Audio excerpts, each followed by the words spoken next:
Bonjour à tous, bienvenue dans votre émission Culture Air. J'ai le plaisir d'accueillir aujourd'hui Albert Fautré, un réalisateur et producteur né au Cameroun, pays qui a vu naître Ferdinand Oyono. Nous avons aussi sur le plateau Brice Cadenet, notre champion de boxe, qui anime cette émission avec moi. Bonjour Brice, bonjour Albert, bonjour. Merci d'avoir accepté mon invitation. De rien. Ta mère est camerounaise. Oui, c'est ça, tout à fait. Ton père est français. Oui. Tu as grandi en France. Oui. Après des études de droit, tu t'es engagé dans l'armée. Oui, dans la gendarmerie, oui. On peut dire que tu as un parcours vraiment hétéroclite. Alors, comment es-tu devenu réalisateur ? Par passion surtout. Et puis, chemin aidant, on va dire par la volonté surtout. C'est quelque chose qui demande beaucoup de volonté. Parce que c'est très facile, tout le monde peut faire un film, mais c'est très dur d'avoir son style en fait. D'accord. Voilà. Et selon toi, quelle est la particularité de ce travail ? Quelle aventure cela représente pour toi ? Eh bien, je peux dire que c'est une aventure... on n'a pas le sentiment réellement de travailler, parce que comme c'est passionnel, on a le sentiment de s'amuser. Et puis, ce que j'aime, c'est qu'il faut créer beaucoup pour ne pas être dépendant de ce qui a été fait. Et on est tout le temps, sans cesse, en train d'observer ce que font les autres. Et finalement, même le quotidien sert à la fiction après. Donc c'est un métier un peu, je dirais, schizophrène. Voilà. Très bien. Sans plus attendre, nous allons regarder le prologue de ton film intitulé Carousel, dont une partie sera tournée à La Réunion. Merci.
Vraiment magnifique ce prologue. Merci. Alors pourquoi avoir choisi La Réunion pour tourner une partie de ton film ? Qu'est-ce qui t'a fasciné dans cette île ? Alors tout d'abord, c'est que je m'y suis rendu plusieurs fois à La Réunion, notamment pour y tourner des publicités et des clips. Et du coup, tu pourrais nous en parler davantage ? Oui, alors c'était donc les publicités, c'était justement pour des marques locales qui étaient un peu en manque de budget et qui souhaitaient avoir un rendu professionnel, mais qui mettent en scène des gens du coin pour une marque locale. Donc du coup, mon approche a été d'être justement très locale, et puis on les a suivis. Et du coup, j'ai sympathisé, je me suis fait beaucoup d'amis qui aujourd'hui sont vraiment restés très fidèles et qui m'ont fait visiter et apprécier l'île. Donc j'étais dans le coin de Saint-Denis, dans les hauteurs, là. Et dans les hauts de Saint-Denis, c'est ça ? Oui, c'est ça, oui. Alors ils habitaient dans des cases, un peu, donc ça m'a rappelé un peu ce qu'on peut voir au Cameroun également. D'accord, parce que dans les Hauts-Saint-Denis, moi aussi, mais j'habite là-bas. Ah, bah c'est bien. Voilà. Ouais, mais j'ai vu, c'était des venelles là-bas, j'ai vu des venelles sur les maisons, et j'avais trouvé ça, les paysages, vraiment très intéressants. D'accord, et là-bas, à La Réunion, on a goûté un peu le manger local ? Oui, donc j'ai bien aimé la rougaille et le bol renversé. La rougaille, je ne connais pas, mais le rougaille, le rougaille saucisse peut-être. C'est pas grave. Donc le rougaille saucisse, je suppose. Ça aussi, pimenté très dans bon, un ça. restaurant qui était dans Saint-Denis, qui était très bon. Ouais. Ah oui, bien pimenté comme Voilà, ça. ouais, j'ai passion du piment, c'est vrai. Ouais, c'est Mais vrai. est-ce qu'il y a un élément qui t'a particulièrement marqué là-bas? Alors, ça va dépendre si c'est tant au niveau des gens qu'au niveau de... Alors, il y a deux choses qui m'ont marqué. On va parler... Les rapports humains, tu veux dire? Non, je vais te parler tout d'abord Mhm. géographiquement. Oui. On y met en termes de topographie, Mhm. donc il y a plusieurs niveaux, c'est marrant. Mhm. Et Ah oui. j'ai constaté, donc en me déplaçant là-bas, qu'on pouvait passer de paysages qui ressemblaient à la Normandie Mhm. et à des choses plus lunaires. C'est très contrasté. Voilà, jusqu'à des choses très exotiques quand on arrive en bas. Et ensuite, ce que j'ai beaucoup aimé, c'est le fait que toutes ces communautés arrivent à vivre ensemble et s'entendre, comme je dis souvent, sur une île, et créer une culture qui est à part, qui est propre à cette île. C'est vrai qu'il y a un vivre ensemble extraordinaire à La Réunion. Ouais, c'est vraiment ce que j'ai beaucoup aimé. Et du coup, on peut côtoyer des enfants blonds aux yeux bleus, jouer avec des enfants qui sont typés un peu indiens, Mhm. et voilà, et d'autres même asiatiques et noirs. Et du coup, tout ça donne une culture qui est très riche. Un très beau métissage. Voilà, et puis de belles couleurs à regarder compte tenu des origines. Mhm. Voilà, hein, voilà, vraiment, j'ai vraiment beaucoup aimé, y compris, j'avais été voir des combats de coq, des choses comme ça. Ah, là, si on parle bataille coq, nous les d'accord notre deux là. Alors, tu es un passionné à côté de toi. Oui, alors. parce que moi-même, il fait bataille coq. Ah bon? Et c'est quelque chose vraiment de la tradition, grand-père, Ouais, ouais. papa. C'est très ses apprécié enfants, là-bas. Très C'est apprécié. vrai. Ouais, et le combat coq, ou la partie dans le rond carrément, voir le bon spectateur comment ça t'y... Ouais. Tu étais spectateur? Oui. J'étais voir ça, il y a deux choses qui m'ont marqué, donc c'est les combats de coq Ouais. et le motocross. Mhm. Ah. J'ai trouvé qu'il y avait vraiment à La Réunion des pilotes, notamment en motocross, Très bon. ouais, Ah, très ils bons, sont- et en VTT aussi, bicross. Mm. J'étais vraiment séduit. Je dis, tiens, bon, après, il y a d'autres choses également qui sont très belles sur les mais... Tu as pu faire quelques randonnées peut-être? Oui, quelques-unes, ouais, mais... Par exemple alors, je crois qu'on était dans les cercles de Mafat ou quelque chose comme ça, voilà. J'ai trouvé ça vraiment... J'avais jamais vu ça auparavant. En fait. Donc le grand raid, ça te tente pas? Faudrait que j'essaye. Faut bien s'entraîner par Voilà, contre. faut Hein. que j'essaye parce que j'ai encore un peu dans le bon point. Moins de poulet frites, peut-être. Mais non, tu es très bien comme ça. Moins de poulet frites et puis on essaiera. Voilà. Alors- Mais avec plaisir, ouais, voilà, si on m'y convie. D'accord, bon on va t'inviter alors. Merci beaucoup. Alors dis-moi, quelles sont les principales thématiques que l'on retrouve dans tes films? Alors, ce qu'on retrouve souvent dans mes films, c'est des films sur l'intégration, la désintégration et je dirais, systématiquement, la quête on va dire, la quête de transformationnelle. Mhm. Voilà, l'arc transformationnel, c'est-à-dire, C'est-à-dire? j'aime bien qu'un personnage parte d'un point A et Mhm. qu'à la fin du film, il soit transformé parce qu'il a vécu. Qu'on puisse À voir travers le film, l'évolution. voilà. Qu'on évolue avec lui par rapport aux événements, voilà. C'est vraiment ça qui me plaît. Après, tout le reste n'est que du sous-genre, en fait. Ce sera l'univers qui sera différent. Mais voilà, j'aime bien travailler, en tout cas, sur l'individu, la nature de l'individu. C'est un peu de la sociologie pour moi, le cinéma. Voilà. Il y a un aspect très observation de la nature humaine et voilà, laborantin, dire tiens, voilà, chercher les émotions et jouer sur le son et le montage, voilà, également. Voilà. D'accord, très bien. Est-ce que tu pourrais nous parler de ton film intitulé Jusqu'au dernier mot, que tu as qualifié dans une interview de western urbain? Oui, western urbain, c'est à cause des enjeux. C'est-à-dire qu'un homme arrive en ville, et puis il va transformer et se confronter à tout ce qui est sur place et repartir. Voilà, tel qu'il est arrivé. Western urbain, parce que le western, à la base, on est dans des univers qui sont plutôt nord-américains, avec des normes. Voilà. Et bien là, on est urbain, c'est-à-dire qu'il arrive dans une ville, bon, voilà, mais quelque part, c'est dépeuplé. Il est quand même seul dans cette ville, voilà. Seul face à ses responsabilités. Ensuite, jusqu'au dernier mot, je dirais, pour faire le parallèle avec La Réunion, c'est un film de territoire. C'est un film que j'ai fait pour présenter un territoire qui est celui de la Haute-Normandie, donc qui va de Étretat jusqu'à Dieppe, même un peu plus haut, et qui m'a permis justement de montrer ces falaises qu'on n'avait pas l'occasion de voir au cinéma, et puis l'occasion aussi de faire un film à échelle humaine, c'est-à-dire où les enjeux ne dépassent pas les personnages, c'est pas... Il n'y a pas de règlement de compte avec course-poursuite et fusillade dans les rues. D'accord. Voilà, ça. Non, voilà, c'était quelque part, c'est un exercice de style. Et de toute manière, pour moi, le rendu, c'est un peu expérimental. Voilà, parce qu'en termes de narration, j'ai tenté des choses plus ou moins originales. Comme, par exemple Eh bien, j'ai essayé de jouer avec le son plus qu'avec les dialogues. Donc j'ai essayé de faire transparaître certaines émotions et certaines situations en me servant du son et de ce qu'on peut voir à l'image ou ce que l'on ne voit pas. C'est très intéressant, ça. La suggestion, voilà. Parce que, étant donné qu'on est dans une contrainte budgétaire en ce moment, c'est pour tous les médias, pour tout le monde, on va dire, eh bien, il faut faire l'éloge de la contrainte et essayer de s'épanouir dans un cercle qui va être un peu contraignant, on va dire, dans une méthode. Et donc, à partir de là, on va essayer de tirer du mieux de ce qu'on peut, malgré le faible budget et malgré les contraintes qu'on va avoir. Très bien. Y a-t-il des réalisateurs qui t'ont particulièrement marqué ? Oui, bien sûr, et j'espère qu'il y en aura toujours. Oui, alors bon, on va dire que moi je suis plutôt un fan du cinéma des années 80, je dirais que c'est des gens comme John Carpenter, des gens comme Ridley Scott, des gens comme James Cameron aussi. Dans les réalisateurs un peu plus jeunes, ce serait Bryan Singer, que j'ai beaucoup aimé. J'aime beaucoup aussi Nicolas Winding Refn, qui fait Drive et autres, Scorsese et autres. Mais sinon, je suis plutôt fan, en réalité, ce que je regarde chez moi, c'est des films coréens ou des films scandinaves. D'accord.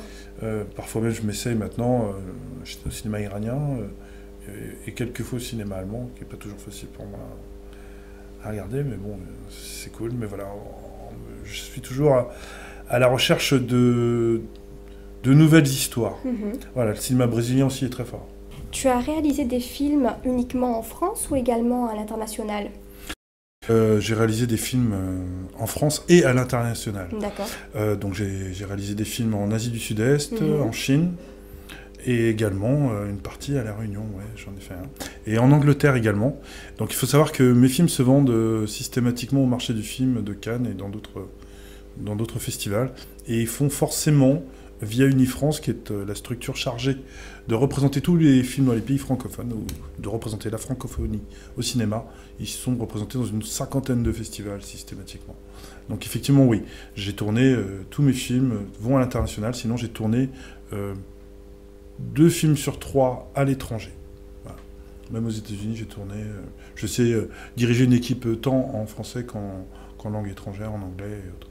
C'est pourquoi aussi je voulais aller à La Réunion, c'est que j'ai des amis réalisateurs ici qui sont là-bas, qui ont lancé des séries locales tournées donc en créole et tout, et puis qui s'en sortent très bien.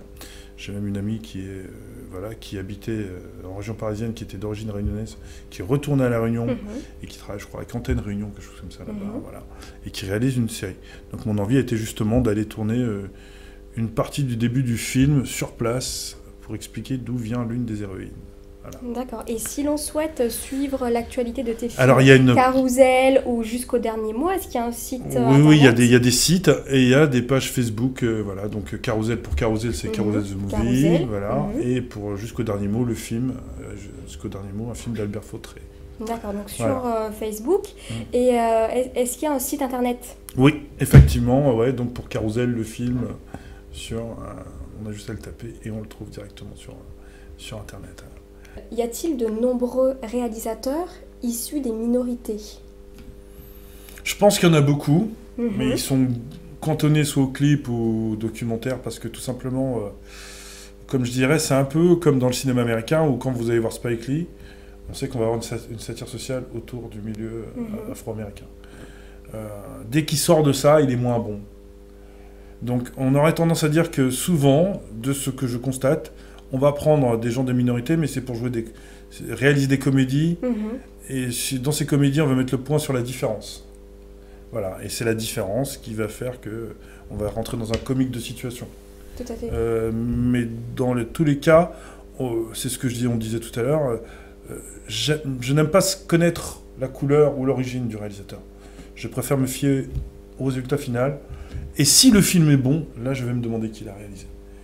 Voilà, c'est comme si je dirais, pour aller vite, tu es une personne qui aime lire, je n'aime pas juger un livre sur sa couverture. J'aime juger sur ce qu'il y a dedans. D'accord. Voilà. D'accord, très bien. Et en dehors de la réalisation, est-ce que tu as une autre activité? Oui, bien sûr, j'en ai plusieurs d'ailleurs. On va dire que je fais également du développement immobilier à caractère numérique et audiovisuel. C'est-à-dire? C'est-à-dire que j'aime développer des sites qui vont susciter des carrières. C'est-à-dire que je vais venir sur un endroit et essayer de susciter la création d'une chaîne de télé locale ou d'une radio ou d'un pôle numérique, c'est-à-dire d'un pôle haut débit qui permet de faire du télétravail ou la construction de studios de cinéma. Mais il faut que ça ait tout le temps un caractère numérique, audiovisuel, interactif, créateur d'emplois. Parce qu'au-delà même de faire des films, j'aime être un acteur économique pour les régions dans lesquelles je m'investis. Voilà. Parce que faire un film, ça génère des emplois indirects. Voilà, c'est énorme. Tout à fait. Voilà. Mais on est un acteur économique quand on amène un film. Après, si c'est un gros budget, on amène beaucoup d'économies. Très bien, merci beaucoup Albert. Nous allons à présent regarder la photo du jour. Photo prise par Henrik Joséphine. Waouh! Alors Albert, est-ce que tu reconnais ce lieu? Il me semble qu'on est au niveau des volcans. Oui. Eh bien, c'est à La Réunion, je pense, au niveau des volcans, non? Tout à fait. Alors, il s'agit du Piton des Neiges. Photo absolument magnifique prise par Henrik Joséphine. Donc, merci beaucoup pour cette photo absolument magnifique. Nous allons à présent passer à la rubrique en créole avec Brice Cadenet. Alors, Brice, de quoi vas-tu nous parler aujourd'hui? Aujourd'hui, ça parle à zone de guêpe. De guêpe? Oui, de guêpe. D'accord. En ce moment, c'est la Semaine Sainte. Ouais. Et ce que nous fait la Réunion, nous, ce que nous aimons bien faire avant Pâques, c'est rôtir notre rougail guêpe. Et pour rôtir le rougail guêpe, là, très compliqué. Très compliqué. C'est vrai que c'est pas évident. Hein. Ah oui. Là, ce qu'il faut à eau, c'est un bon chocat sec avec un torchon pour boucan le guêpe. Donc, un chocat, tu dis? Oui, chocat sec. Ou bien un morceau de torchon pour boucan le guêpe. Comme ça, le guêpe, il pique pas. D'accord, on peut pas y aller comme ça. Non, de monde ne connaît pas. De monde, justement, il a un camarade d'oreille fraîchement débarqué à La Réunion. Il arrive, il dit à moi, ouais, tout le temps, vous parlez de guêpe, de guêpe. Et c'était midi, on a un nid de guêpe, si vous voulez, on va goûter le produit local. Hein. Et là, il dit, ok. Il regarde à moi un boucan de nid de guêpe. Et il dit à moi, pourquoi tu vas pas casser le nid? Et c'était mis au gars, il me dit, à quoi ça va pas, on va pas encore le guêpe dessus? Et il regarde à moi, il fait son connaisseur, il est debout devant, il me dit, moi j'y vais, moi, j'ai pas peur. Je fais, ok, on va y aller, allez, casser. Ou quand il n'y a pas de casser aussi, là, maman, il a jamais plu, il s'appelle son nez dessus un nid de guêpe, elle dit, ah putain, ça l'a gagné un baise, mon guêpe! Ah, la marque. Elle dit, la Réunion m'y oubliera jamais. Il dit, la rod guêpe, ça, non, elle est finie, ça. Est-ce que vous m'entendez? Et là, en ce moment, il y a plein de monde qui parle de guêpe. Et c'est l'occasion de présenter notre carré local. D'ailleurs, on peut voir là. On peut voir là à l'écran. Une belle photo, ça, c'est un nid de guêpe. Ouais. Et c'est là-dessus, ça c'est le carré de guêpe. Ouais, le rougail. Le rougail, voilà. Et c'est avec les larves qu'on fait le carré. Hein. C'est avec les larves. Voilà les larves. Voilà les larves. C'est très appétissant, Albert. Et même ça, on mange cru, ça. Hein. Ça, on peut manger cru. Et oui, on peut les manger crus. Donc, quand tu iras à La Réunion, Albert, tu goûteras aux larves crues. Voilà. N'est-ce pas? Et ça, on mange en famille, tout le monde il aime bien manger en famille. Oui, c'est pas quelque chose qu'on mange dans son coin, non, c'est vraiment, on le fait en famille. Quand on fait un rougail guêpe, on se retrouve en famille, hors de question de manger ça tout seul devant sa télé. Non. Ah oui, là, tout le monde, même petit marmaille ou ça va rod guêpe, c'est une passion, ça. Ça c'est c'est épicé, c'est comment au niveau du goût? Ça dépend, parce qu'on peut faire frites. Fait frire et ou bien faire on fait en friture ou bien on fait en rogaille comme tu vois comme on voit à l'écran. Et ça, il reste toujours un exploit chez nous, ça, parce que pas tout endroit où ça mange des larves de guêpes comme ça. Et ce que est bien aussi, c'est que très important, quand on sort de guêpe, c'est pas comment dire, quand on sort de guêpe le meilleur moment, c'est pas quand on trouve le nid, hein. c'est quand votre camarade il gagne un baise, mon gap. Ah ben ça c'est gentil. Et la deuxième affaire, la réunion, Bana il dit vendredi saint, le gap il pique pas. Vendredi saint, le gap il pique pas. Allez demander Jonathan, bébé, Titi, mon bon camarade, si le gap il pique pas vendredi saint. Voilà. Moi j'ai juste une question. Oui. Quand vous dites rougaille, Oui. c'est quoi? Ça veut dire c'est la sauce ou c'est la préparation qui s'appelle comme C'est ça? un peu la préparation, voilà, la D'accord. préparation. Parce qu'une friture, bon, on met de l'huile, sel, poivre pour faire frire le gap. Et le rougail, on peut mettre tomate, Ouais, la on peut mettre, tomate, voilà, il y a beaucoup de trucs D'accord, dedans. c'est la préparation en sauce, quoi. Voilà. D'accord. Tout à fait. Et donc si on n'a pas de nid de guêpe dans le jardin, comment est-ce qu'on peut s'en procurer? Ah ben, ça, il faut savoir ça dans une carotte bois. Dans Non mais ça coûte cher si on veut l'acheter. Ah si, il te coûte très cher, c'est un carré de luxe hein, chez nous. Hein. Ah ouais? Ah ouais, c'est un carré de luxe, il coûte 150 € le kilo. Ah oui, 150 € le kilo Le de kilo guêpe. de guêpe. Faut vraiment avoir envie Ah d'en oui. manger. Hein. Il faut vraiment on a envie et en plus que ça, mais oh, les pas faciles trouvent ça. Des fois, il faut aller dans la rivière, il faut regarder la meilleure guêpe où ça, il rentre, tout ça. Et comme il dit, oh, le plus dangereux, c'est gagner baisement guêpe. Hein. Ou alors, on a de la chance comme moi, il y avait plein de nids de guêpes dans mon jardin. Et quand j'étais petite, je m'amusais à prendre des pétards et à les jeter sur les nids de guêpes. Tu vois? On adore faire ça à La Réunion. Ah. Les enfants, ne faites surtout pas ça. Hein. Bouchez les oreilles, on n'a rien dit. Donc non, mais on adorait faire ça quoi, quand on était petits. Voilà. Mais sinon, il y a des gens aussi, bon, c'est comme ça chez nous, hein, c'est la malice, on appelle ça la malice. Ravage le nid de guêpe, comme ça quand le camarade y passe, ben, il gagne son baisement. Ah, si vous- Donc, Des recettes, quoi. Fais attention, Albert. Peut-être qu'il n'a pas compris, comme il dit, quand on ravage le nid de guêpe. Est-ce que tu comprends Oui, ce qu'il oui, dit, ça va. Ah, ça va? Ça va, ça va. Parce oui. que nous, chez nous, c'est pareil, hein, nos bonnes papas, que ça s'était fait. Ouais, nana, un ambrosade derrière, ou bien, ouais, zanana là, les mieux là, on peut aller casser. Ah, ou comme un petit maman, ben, ça va, ou casser zanana, et ouais, gapi baise, ah, ou quoi, là, ça tu ris. Là, c'est ça les affaires qui fait rire. Donc Albert, si tu vas à La Réunion et que tu croises une jolie Catherine qui te dit bonjour Albert, comment il est? Qu'est-ce que tu réponds? Ben, ça va. Aïe. Ça va? C'est un peu timide. Mais bon, Ça va, On va dire. ça va. En fait, je suis quelqu'un Ok. quand même de réservé, Oui. de calme. Donc, D'accord. surtout, je vais dire ça va, parce que vous me posez les questions, je me demande qu'est-ce qu'elle me veut. D'accord. Bah, très bien, Brice et Albert, le temps passe très vite puisque l'émission touche à sa fin malheureusement. Donc je tiens à te remercier Albert, merci également à Brice Cadenet. Je tiens également à remercier Henrik Joséphine pour la magnifique photo du Python des Neiges. Donc si vous souhaitez nous envoyer des photos ou des vidéos mettant à l'honneur La Réunion, voici notre adresse mail. Donc c'est émission.cultureréunion@yahoo.fr.